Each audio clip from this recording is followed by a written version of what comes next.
hablaban y bueno, me interesó mucho lo que me dijeron y quiero saber más de usted.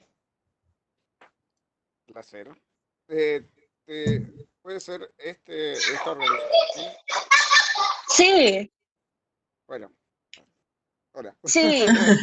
Ahí también. Eh, Arranco con O a presentaciones. ver, o a ver, Cristín, ¿querés contar vos? Bueno, sí. Hola, me llamo Christine, soy una estudiante de historia y también yo vivo en Connecticut como Alexis, pero en una otra parte. Y yo estudio Hamilton College, está en Nueva York. Y tengo mucho interés en este tema porque trabajé con una organización sin lucha en Nueva York con migrantes agrícolas. Y por eso tengo mucho interés en el sistema del trabajo en general, pero mucho en el tema de los derechos de los trabajadores, especialmente para los migrantes. Ah, y sí, estoy muy feliz para estar aquí. Placer, placer. Perfecto. Bueno, Jamie nos queda ahora. Hola, me llamo Jamie. Vivo al sur de los Estados Unidos, en el estado de Arkansas. Y yo también estoy estudiando historia y los estudios latinoamericanos, y la lengua española. Y me interesa este tema porque previamente ah, tuve, ah, tuve un interés de investigación en explotación laboral. Am, Así que ah, me interesa el tema y o cómo se vincula la migración con la explotación laboral. Perfecto. Ahí vamos los 4 o 5, ¿no? Sí, son tres ellas, así que ya está. Vamos. Bueno, nada, ahora sí, me toca. Sí, me llamo Juan. Apellido además es Vázquez. Em, a, a mí me trajeron a los 9 años desde Bolivia. Eh, Está bien aclarado, me trajeron porque en ese momento no decidí venir o migrar, digamos, sino más bien fue una decisión de mis padres. Eh, y cuando llegué acá, fui a un taller textil, o sea, un taller en el cual ah, con Jero siempre hablamos del sweatshops y hasta que me sale la palabra. Muy bien, vas Eh, mejorando todos los semestres. ah, He aprendido. Em, y a partir de ello me vinculo con, bueno, con todo lo que es el rubro textil, ¿no? O sea, el por qué digo, el cómo se vive y se trabaja en un mismo espacio donde se, donde se arma todo este sistema de trabajo, digamos. Eh, Después de mucho tiempo, eh, pasa el incendio, el que precisamente habla una de las compañeras. Pasa el incendio, mueren 6 personas en ese lugar, donde además vivían y trabajaban en las mismas condiciones, o muchas peores condiciones. Y, y ahí empezamos, entre varias personas, a empezar a juntarnos, un poco por la bronca que teníamos en ese momento, un poco por lo que había pasado, pero después para un poco pensar qué significa eso, qué era eso. Eh, Sin embargo, digamos, cuando pasó el 30 de marzo del 2006, cuando pasó, se empezó a comunicarlo mucho de una forma, ¿no?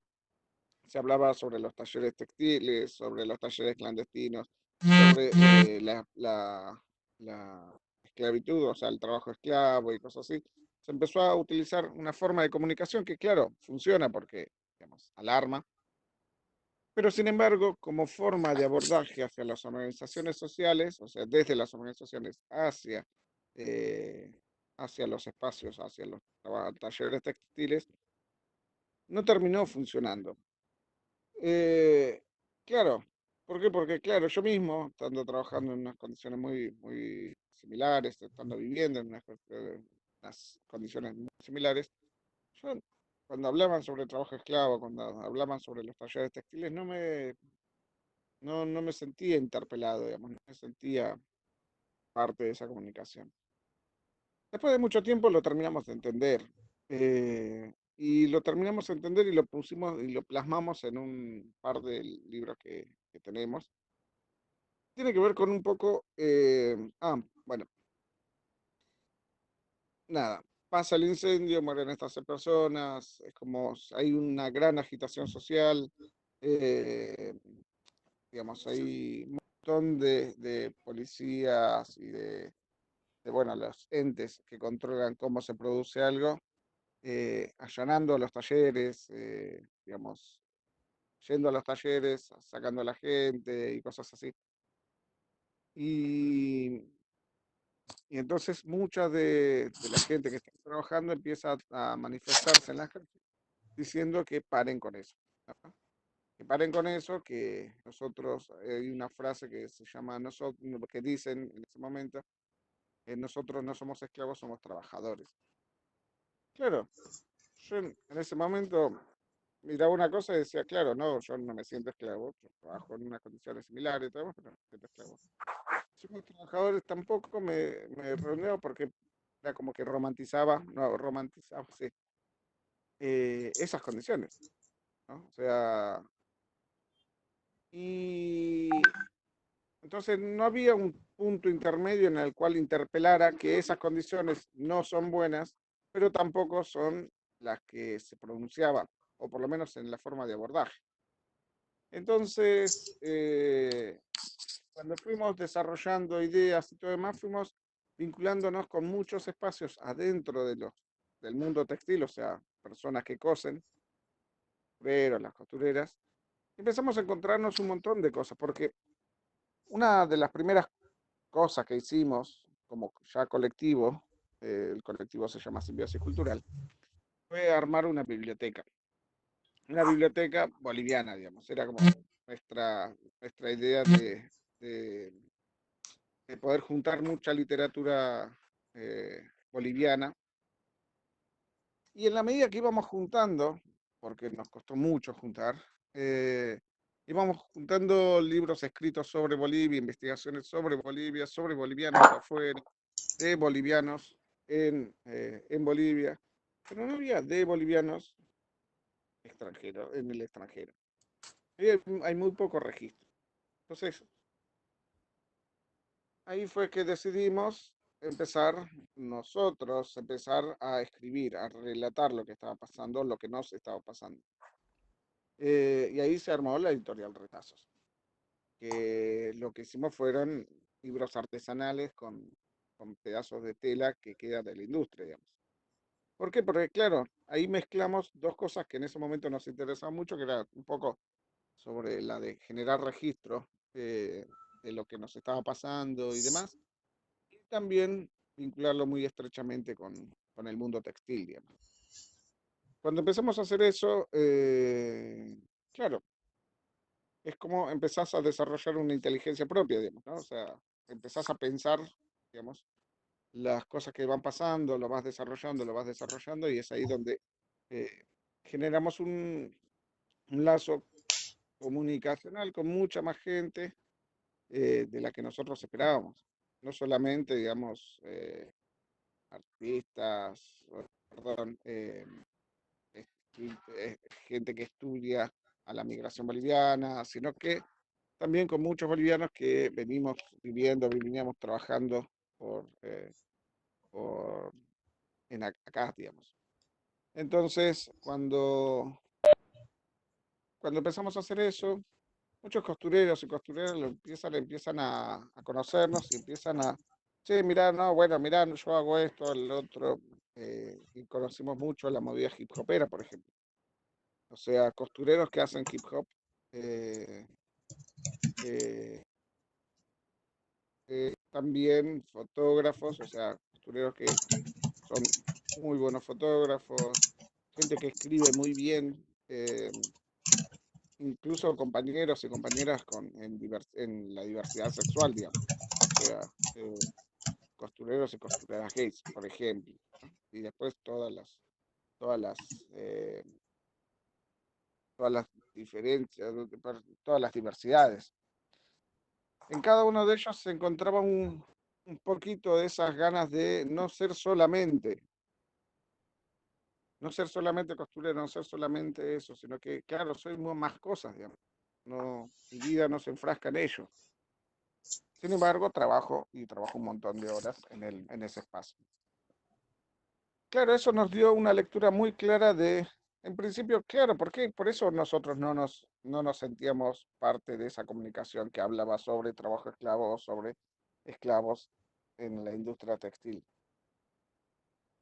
Porque cuando se habla de esa forma y cuando se encara de esa forma, se está infantilizando en principio al sujeto, ¿no? A la sujeta. Eh, Se la supone como personas que no pueden modificar su propio contexto.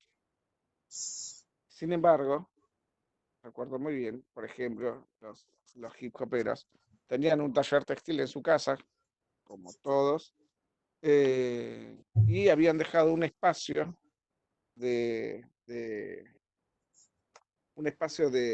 taller, lo habían dejado para armar su estudio de grabación, para poder grabar todos los fines de semana. Em, los chicos, bueno, principalmente chicos de diversidad sexual, lo que empezaron a hacer era, claro, el nivel de homofobia dentro de los talleres es muy, muy duro, muy crudo, y empezaron a juntarse entre amigos y demás y armar su propio taller textil. Entonces, claro, podían estar tal cual ellos querían, como ellos querían, sin embargo, se cuestionaba, por ejemplo, el sistema textil, el sistema de explotación textil. Entonces, pero en todos esos actos hay formas, y hay formas muy chiquitas, muy pequeñas o más grandes, de cómo se interpela esa realidad. Em, y constantemente lo fuimos viendo. Entonces, claro, no nos cabía en la cabeza el hecho de que esas personas eran esclavas, por ejemplo. ¿Por qué? Porque nosotros entendíamos en qué condiciones y por qué, o sea, y ahí terminamos de entender, digamos, el por qué es que esas personas, como, al igual que nosotros, estaban en esos talleres trabajando de esa forma. ¿Por qué? Porque, claro, para cualquier persona es como, sí, les gusta trabajar, son re laburadores, trabajan 16 horas por día. No, ese es el tema. Es un sistema de explotación. Es un sistema de explotación que necesita migrantes. O sea, en este caso, principalmente boliviana, pero por un tema casi casual. Si hubiese sido la migración peruana, la italiana o la francesa, como fueron en otros siglos, hubiese sido lo mismo. Digamos. El tema no es que, que por pautas culturales nosotros trabajamos un montón o no. Es un tema, ¿por qué? Porque necesitan migración para vulnerabilizar las condiciones de trabajo y así poder generar más réditos económicos para los empresarios. Es básicamente eso. Entonces, de hecho, es tanto esa mirada de, no, son relaboradores, los bolivianos trabajan mucho, tanto así que un juez, el 2008, libera de culpas a los responsables de una marca. ¿Por qué? Porque, claro, en ese taller donde trabajaba, eran bolivianos. Entonces todos eran bolivianos y como eran bolivianos venían de una cultura aymara en la cual todos trabajan mucho, es una pseudo cooperativa y demás. O sea, es mentira. En tal caso, no solamente tanto así que, por ejemplo, si hubiese entre ese grupo de personas, hubiese una persona que fuese, no sé, argentina, esa persona sí podría hacerle juicio y el resto no. ¿Por qué? Por solo el hecho de haber nacido en otro país, por ejemplo, o en mi país, en este caso Argentina. Y, por ejemplo, yo, eh, eh, u otros que nacimos en Bolivia, practiquemos, tengamos conocimiento, tengamos vínculo o no con todo el mundo andino o campesino y demás, no podríamos hacerlo. No podríamos hacerle juicio. Para ese juez no podríamos, no tendríamos esos derechos, los mismos derechos. Por lo tanto, categorizando así ciudadanos de primer o de una clase y ciudadanos de otra clase. Entonces, entendiendo todo eso, nosotros pudimos armar como una línea para que se entienda por qué es que hay bolivianos y bolivianas trabajando en mujeres textiles en esas condiciones. Y la línea empieza por la migración, por la cuestión migrante. ¿Por qué? Porque cuando se habla de ello es necesario una cuestión migrante. ¿Por qué? Porque un migrante, cuando hace eso, o sea, cuando migra precisamente, corta con todos sus lazos sociales. ¿Qué son sus lazos sociales? No son redes sociales, son lazos sociales. Por ejemplo, amigos, la familia, los compañeros de estudio y demás. Que son los primeros que reaccionan cuando te pasa algo, ¿no? O sea, por ejemplo, no sé, Cristín empieza a trabajar mucho tiempo en un lugar y demás. La familia, los amigos y los compañeros de estudio van a empezar a preguntarle, sí, Cristín, ¿por qué estás trabajando tanto tiempo? ¿Por qué no venís con nosotros? ¿Por qué no dejaste los estudios? ¿Qué te pasa? Y después se activa la segunda parte que, che, mirá, si estás trabajando un montón y te están pagando muy poco, ¿por qué no venís a trabajar al lugar donde yo estoy trabajando o al negocio de mi papá? Bueno, esos son los lazos sociales que pierde un migrante cuando precisamente migra. Claro, esto no es un plan malévolo de un empresario, son las realidades de los dos países, ¿no? O sea, el país expulsor y el país receptor. O sea, el país expulsor por no tener políticas que contengan a las personas para que puedan desarrollar su vida y trabajo en ese lugar, y el país receptor en no tener los controles necesarios para que esa persona pueda realizar un trabajo en condiciones dignas. Entonces pasa eso. Nosotros trabajando en condiciones, o sea, nosotros migrando y cortando todos los lazos sociales, o sea, yendo a un lugar donde no sabemos, no conocemos qué. La segunda etapa empieza cuando llegas al lugar, cuando entras al taller. Cuando entras al taller te dicen dónde vas a vivir, dónde vas a dormir, cómo vas a comer, cómo es la vida, cuántas horas son de trabajo. No, no te lo dicen antes. Y ahí empieza otro proceso, por eso es lugar de aceptación y naturalización. ¿Por qué naturalización? Y bueno, principio de aceptación. ¿Por qué? Porque el taller textil en esas condiciones logra resolver, resolver dos cuestiones que son muy importantes para cualquier migrante. Las dos cuestiones son, una, el techo, lugar donde dormir. Y el segundo es qué comer, qué trabajo, el trabajo. Entonces, los talleres textiles en esas condiciones logran resolver esas dos cosas. ¿Sí? A partir de ahí, se empieza a asimilar y a naturalizar esas condiciones. ¿Qué quiere decir naturalizar? Quiere decir que todas las, eh, todas las cosas, todas las cosas que a nosotros nos pasa, lo empezamos a asimilar normalmente. ¿Hace cuántos días que no salen de sus casas? No es obligatorio acá. Pero ¿hace cuánto que no salen? Oh, yo no sé. ¿Alguien?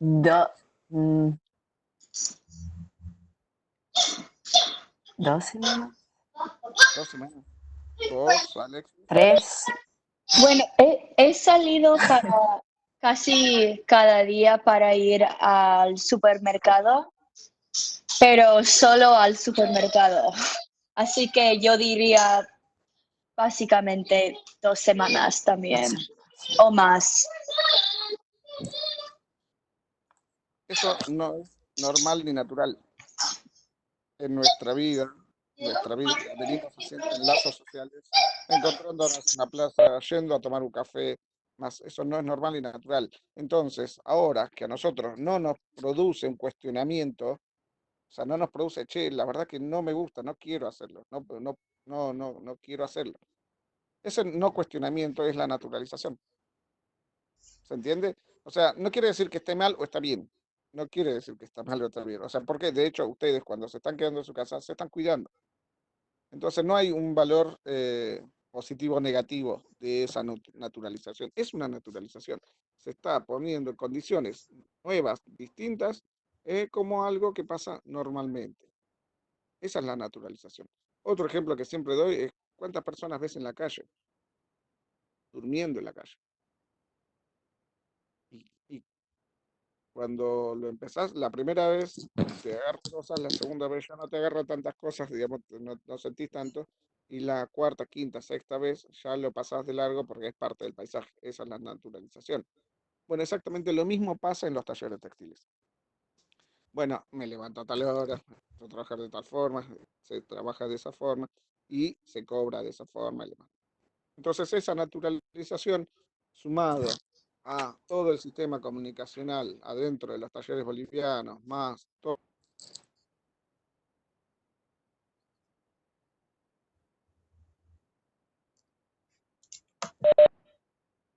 Se quedó, desapareció Juan. Toda la... Ahí está, ahí volvió. Oh. Ahí volvió. Vuelvo desde el principio. Hola, soy Juan. No sé qué parte vieron. No, estabas terminando de explicar lo de la naturalización. Ah, ok. Y cuánta gente vemos por la Ok. calle y eso. Bien, bueno. ¿Están todas de acuerdo? Capaz que alguna se quedó dormida. No, no. ¿Vamos bien hasta acá, chicas? Bueno, ¿Vamos bien hasta acá, chicas? ¿Sí? Perfecto. sí, ok. Em, entonces, no, porque yo veo una sola persona y no veo todas las juntas, por eso estoy con el celular. La computadora ya se me ha quedado atrás en el tiempo. Pero bueno, entonces esa naturalización hace de que las condiciones en las cuales se vive, se trabaja, no se cuestionen más, no sean parte de, che, yo no vivía así en Bolivia, no trabajaba así en Bolivia, no quiero, no puedo, no lo voy a hacer más. Ya, ¿entendés? No hay ese cuestionamiento. Se asimila así y es así, y encima te da plata para poder mandar a Bolivia, para poder comprarte cosas, para poder... Entonces, no se discute. Ese es el segundo paso. El paso que es lo que no ven estas organizaciones que plantean como sujetos pasivos o sujetas pasivas de transformación, es la proyección. ¿Qué quiere decir eso? Es la gente que empieza o los costureros, las costureras que empiezan yo puedo hacer esto. Y yo lo puedo ganar, puedo ascender en esa escala social, digamos, ¿no? Que es el costurero, tallerista, fabricante. O sea, el costurero es la persona que pone la mano de obra, tallerista es quien pone las máquinas en la casa, el fabricante es que le da el trabajo a esos talleres. Entonces, una vez que empieza, cuando digamos, cuando ves o cuando ya conoce cómo se maneja, empieza esa proyección. Que esa es la parte más, entre comillas, eh, motivadora de esa escala. Que eso es lo que, claro, entonces, ¿cómo no van a transformar, no van a transformar su realidad cuando están cambiando de escala social, por ejemplo? Lo que no se está haciendo son las discusiones meramente de las condiciones en las cuales es. y eso no se da porque está naturalizado. Entonces, entendiendo todo eso, nosotros nosotros aprendimos a que no se puede, no se logra armar un diálogo con las personas que están trabajando en los talleres textiles si es que se los infantiliza, si es con una actitud paternalista o incluso, que es para mí la más compleja y la más común, que es la salvacionista, ¿no? La que entiende de que, digamos, los bolivianos, por ser bolivianos, eh, tenemos que ir a salvarlos. ¿Por qué? Porque nosotros somos los buenos, los civilizados. Eh, Entendiendo de que no podemos entablar ese diálogo, esa relación con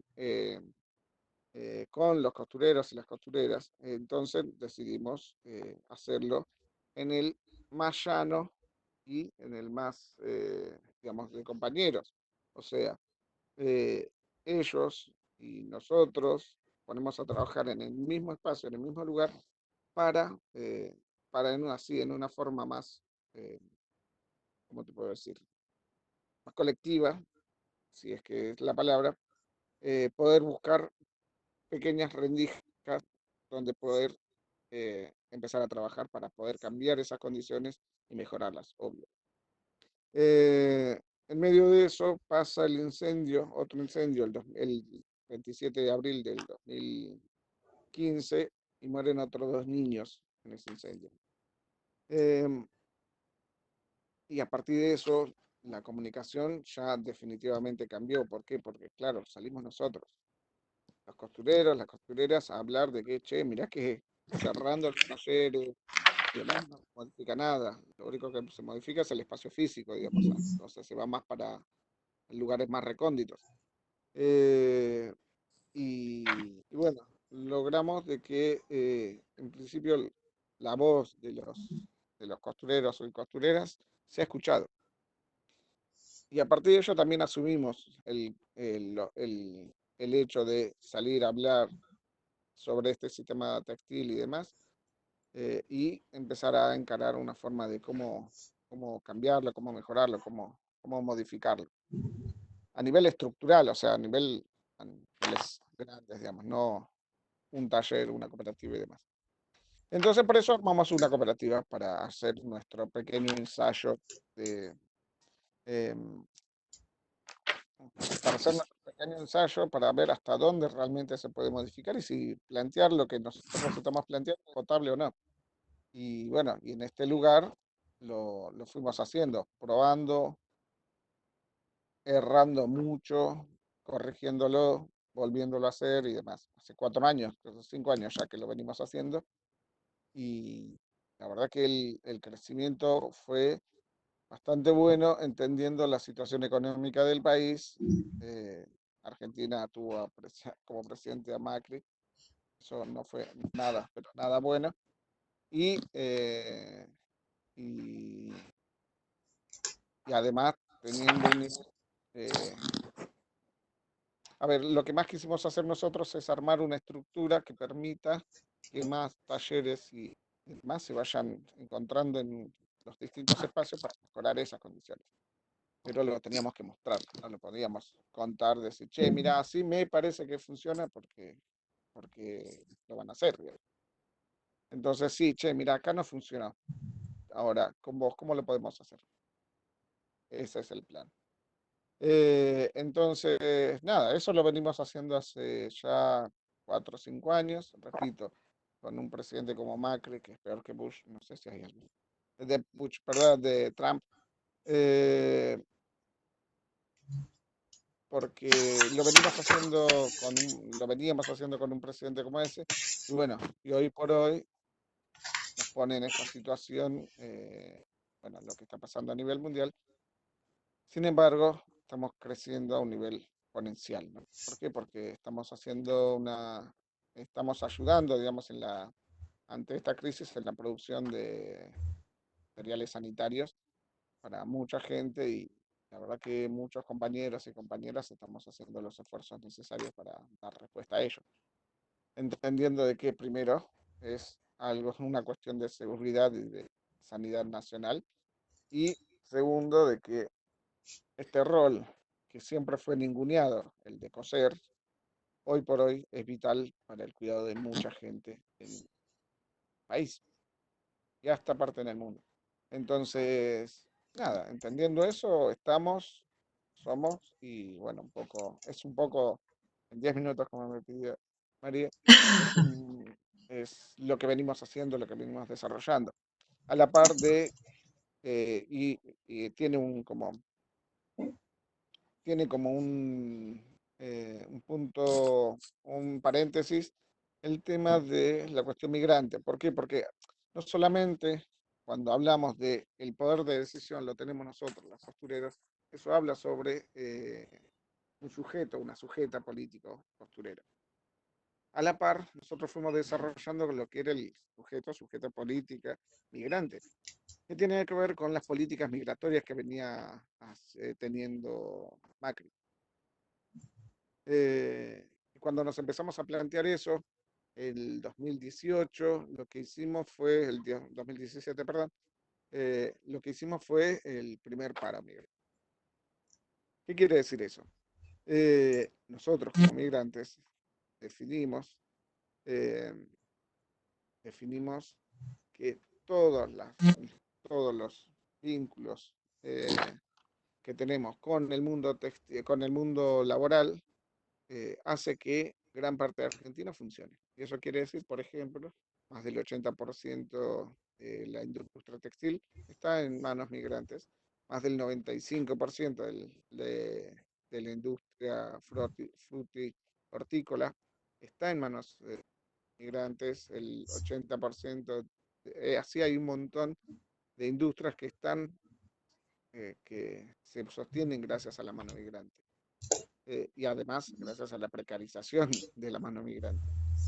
Entonces, por eso nosotros empezamos a plantear esto, el paro migrante, para demostrar y pedir de que no solamente venimos a que no nos discriminen y todas las cuestiones raciales, racistas y demás, sino que también mostrarle, che, en serio, nosotros movemos el país, ¿no? O sea, y fue un poco esto lo de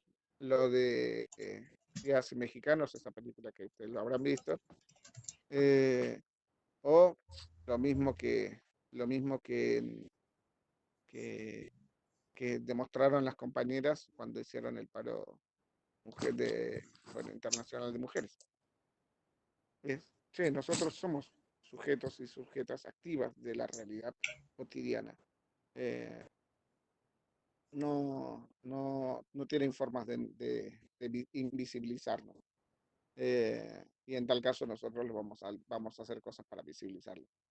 Por eso hicimos el paro migrante y por eso cuando nos planteamos esto también era visibilizarnos, ¿no? Y hoy por hoy, repito, tenemos un rol importante que, claro, que no se visibiliza todavía, pero bueno, es un rol que por lo menos logra hacer acceder a sistemas de protección a mucha gente que va a estar expuesta a este virus. Así que bueno, nada, eso es un poco lo que les quería contar, un poco lo que venimos haciendo, y si tienes preguntas.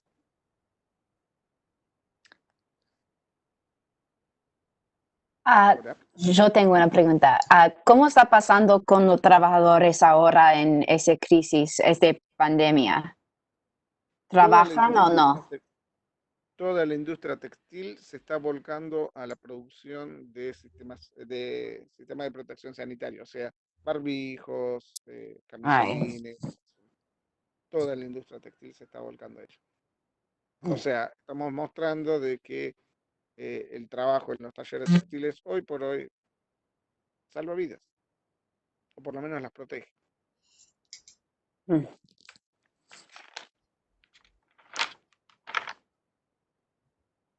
¿Alguna otra consulta, alguna otra pregunta?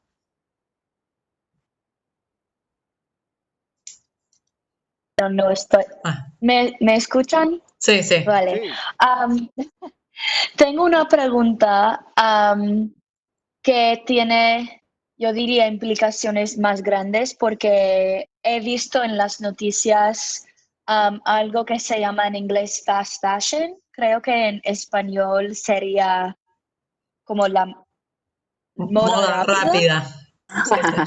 Sí, sí. Quiero saber lo que piensa usted sobre eso, y las consecuencias que tiene y cómo podemos reducir esas consecuencias. O cómo la gente que consume, cómo podemos ayudar. Mm. Alguna vez me dijeron que se sentían mal porque nosotros les contábamos todas las marcas que producen talleres en esas condiciones. Sí, Entonces la gente, o sea, compañeros, amigos y demás que son militantes o que tienen una mirada un poco distinta de la sociedad, se sentían mal porque claro, abrían su closet que estaba lleno de ropa de esas sí, marcas.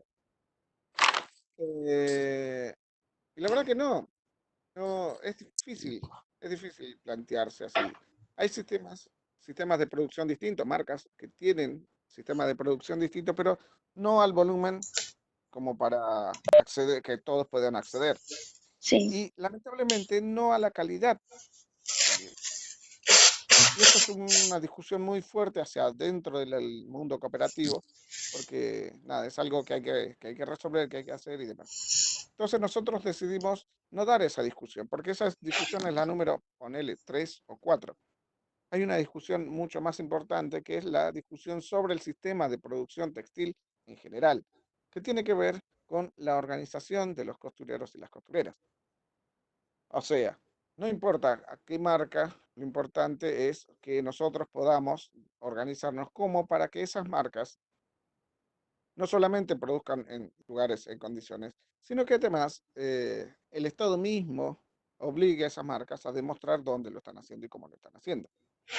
A ver, es lo mismo que cuando alguien habla de, bueno, el Estado es responsable. Sí, el Estado es responsable y eso es como, bueno, es algo impalpable. Bueno, no, es que precisamente el Estado es responsable. ¿Por qué? Porque no regula el sistema de producción adentro, o en tal caso en los papeles lo hace y no controla que las empresas lo hagan, ¿no?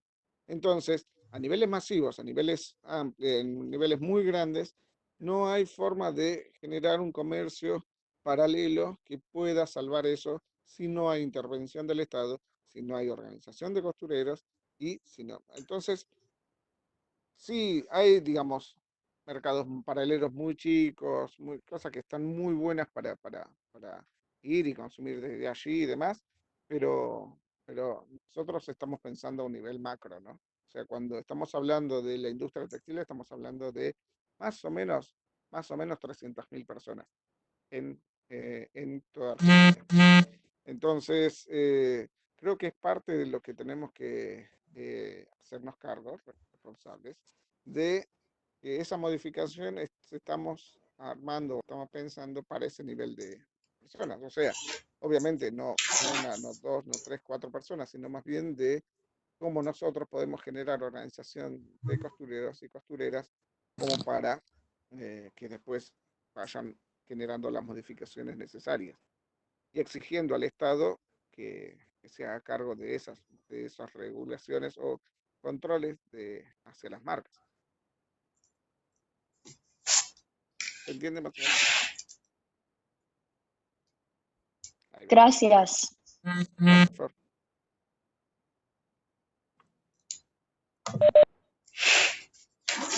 ¿Alguna otra pregunta tienen?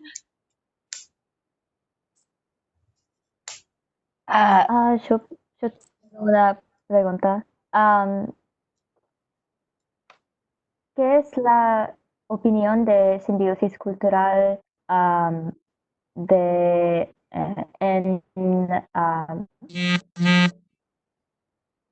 las maneras o los caminos de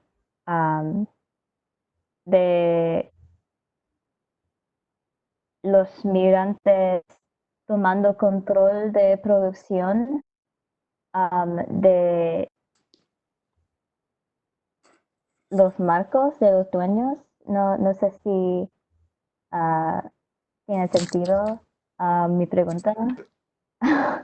Ah, O sea, obviamente el sentido que tiene, pero no como, logro entender. como, am, formando una cooperativa. am, Ah, ok. ¿Qué O sea, pasa eh, con la industria cuando el obrero se organiza? ¿Puede ser? ¿Cómo? ¿Qué pasa con la industria cuando el obrero se organiza? O sea, se organiza tanto para tomar un puesto, una planta de producción, como para generar una planta de producción o como para generar formas alternativas de producción. ¿Esa más o menos la pregunta? O... Sí, más o menos, sí, sí. ¿o querés Bueno, repetirla? Intentamos armarla, si no, la pregunta.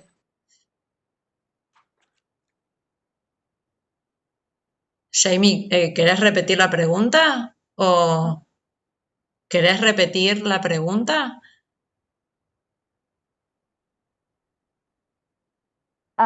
Sí. ¿Qué es la opinión de simbiosis cultural en en su capacidad de ayudando en la formación de cooperativas? Sí. ¿Tiene sentido o no? Como forma de solución a estas problemáticas. Como una solución a explotación.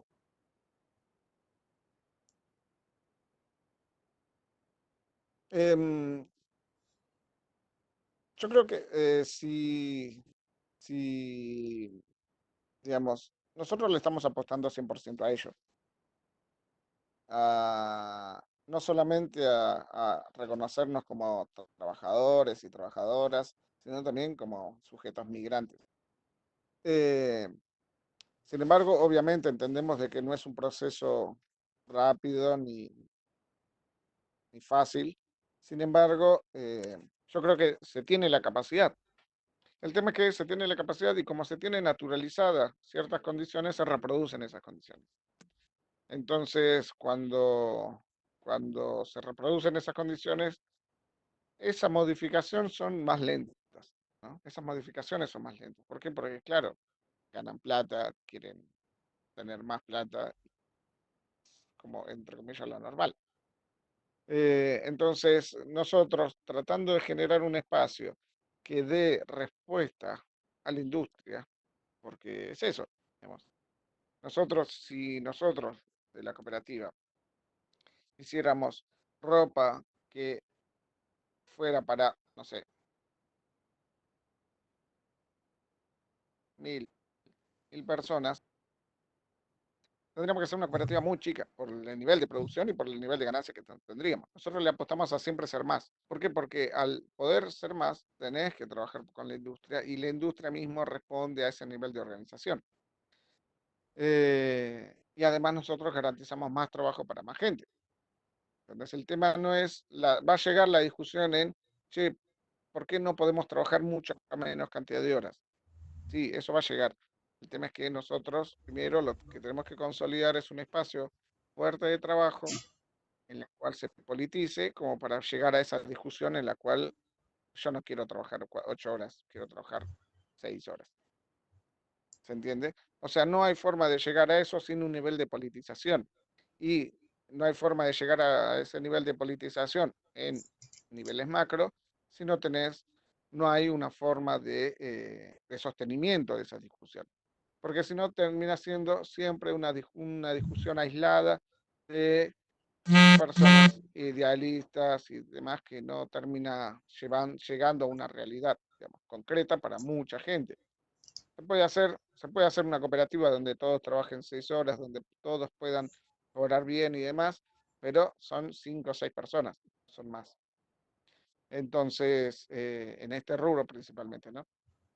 Así que por eso nosotros le apostamos a eso, le apostamos a esa masividad y a esa respuesta más integral hacia la industria y desde la industria, y desde las organizaciones sociales el abordaje hacia los talleres. Yo tengo una pregunta. ¿Cuántos integrantes tiene la cooperativa y cómo está conformada? Es decir, ¿son todos los integrantes, todos han trabajado o han estado en alguna situación de explotación o cualquiera que por ahí se acerque y les plantee quiero formar parte puede?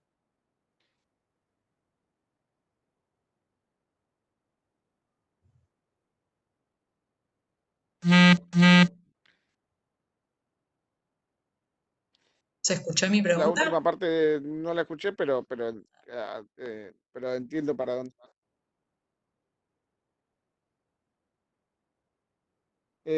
A ver, en principio nosotros queremos dar queremos armar un espacio productivo, altamente productivo, que dé respuesta a muchas personas trabajando en el espacio. Por ahora somos 60. Calculamos que en este año, a fin de año, vamos a triplicar la cantidad de compañeros y compañeras en la cooperativa. No solamente eso, sino que además, digamos, un poco la discusión a nivel de crecimiento tiene que ver con, no solamente vamos a hacer en el espacio físico, sino vamos a abrir más espacios físicos donde podamos desarrollar tanto los lineamientos más políticos que tenemos, que tiene que ver con el nivel de participación de las personas en toma de decisiones de la cooperativa, sino también a nivel económico, ¿no? O sea, queremos que haya muchas más personas, por lo tanto tenemos que cobrar mucho más y por lo tanto poder hacer muchas más cosas. Eh, Ahora, hay ideas y hay planes cómo intervenir con las personas que están o estuvieron en condiciones muy complejas de explotación.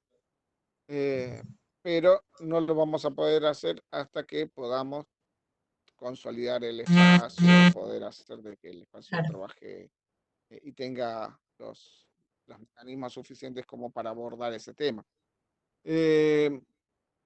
La gran mayoría vienen de trabajar en talleres textiles, o sea, cualquier persona, no creo, hay muy pocas personas que solamente trabajaron en fábricas en blanco, digamos. Hay muchas que no, digamos, que tienen la experiencia de haber trabajado en talleres así comunes y normales. Y así que bueno, nada, todas tuvimos algún vínculo con esos niveles de explotación en algún momento. Entonces, y además, otra cosa, y eso es es algo que me tiene orgulloso, es que claro, estamos armando digamos, la estructura que sostiene la cooperativa y, y eso lo estamos haciendo solamente con personas que salen de las máquinas. ¿Qué quiere decir eso? La parte administrativa, la parte ahora contable, y eso lo estamos ensayando, más toda la estructura de funcionamiento de la cooperativa, son personas que estuvieron sentadas en la máquina cosiendo en algún momento. ¿Se entiende? Sí, O sea, vamos desarrollando adentro de la cooperativa, vamos desarrollando las potencialidades de cada uno y si es necesario, complementándolas con algunos estudios, como para que podamos hacer una cooperativa enteramente de costureros y costureras en la cual podamos, nada, ¿no? O sea, el administrativo, digamos, el que llega y se sienta en una computadora, entiende muy bien qué es llegar y sentarse en una máquina de coser. Y no porque le contaron, sino porque lo estuvo. claro. Entonces, ese nivel de respeto adentro, interno, de quien cose y quien mira los números, digamos, eh, es muy fuerte adentro. Ujú. Gracias. ¿Tiene alguna otra pregunta o consulta o comentario? ¿No? Bueno, Juan, te agradecemos muchísimo. Gracias por la predisposición. Sabemos que es un momento complicado, vos mismo lo decías con el tema de la cantidad de trabajo. sumado al contexto mundial que se está viviendo de caos y bueno, por ahí un poco de temor a veces y de recibirnos a través de esta forma virtual y a la distancia, Estados Unidos y Argentina. Así que muchas gracias y la verdad fue como muy interesante todo lo que nos transmitiste. Bueno, nada, espero que hayan tenido un café al lado antes de dormir. Pero nada, bueno, eso. Es un poco de la experiencia. No suele ese halo romántico que normalmente se cuentan de las cooperativas, porque precisamente es lo que queremos salir, digamos. Para nosotros no hay discusión como sujeto, sujeta política, si solamente se romantiza, perdón, eh, la discusión, ¿no? O sea, es nosotros todos juntos, abrazados, dando la mano, tratando de... No hacemos eso. Nosotros damos las discusiones productivas, estamos dando eso y si lo estamos haciendo es porque nos estamos entendiendo como sujetos políticos, postureros, migrantes, para la transformación de algo. Y esa transformación de algo no es romántica. Tal cual, sí, sí, sí. No, no es bonita, no es simplemente fácil, no es larga, no es corta, es duro. Y eso para mí le da mucho más valor a la discusión. No, seguro. Entonces, es un poco lo que Sí, sí. estamos haciendo. Por Sí, eso no, me estoy quedando sin pelo. no, sí, sí, y aparte de esto también es lo que a nosotras desde, bueno, desde la institución nos interesa transmitir, no quedarnos solo con la historia desde lo que pasó y bueno, de las consecuencias previas, sino que se hace frente a eso y qué capacidades, qué herramientas se pueden implementar, porque aparte es una problemática que no solo afecta a Argentina, o sea, esto es algo a nivel mundial Exactamente.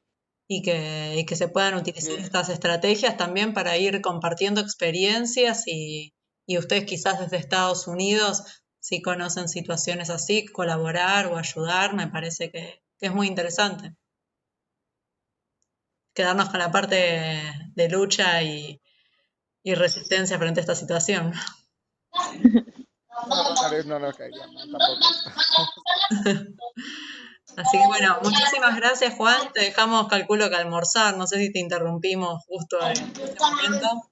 No, ahora sí, ahora me voy a almorzar, pero nada, un placer también a ustedes, un Nada, agradecimiento a mi hijo, eh, y un mandale un saludo. agradecimiento y unas disculpas también por la demora.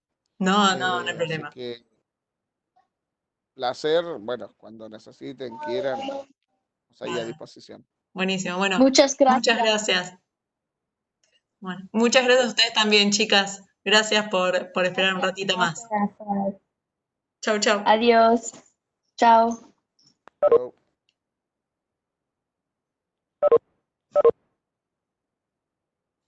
Bueno, chau, muchas gracias, Juan. Nos quedamos solos. nos vemos, Mari. Chao, Chau, chao, chao. chau. La próxima.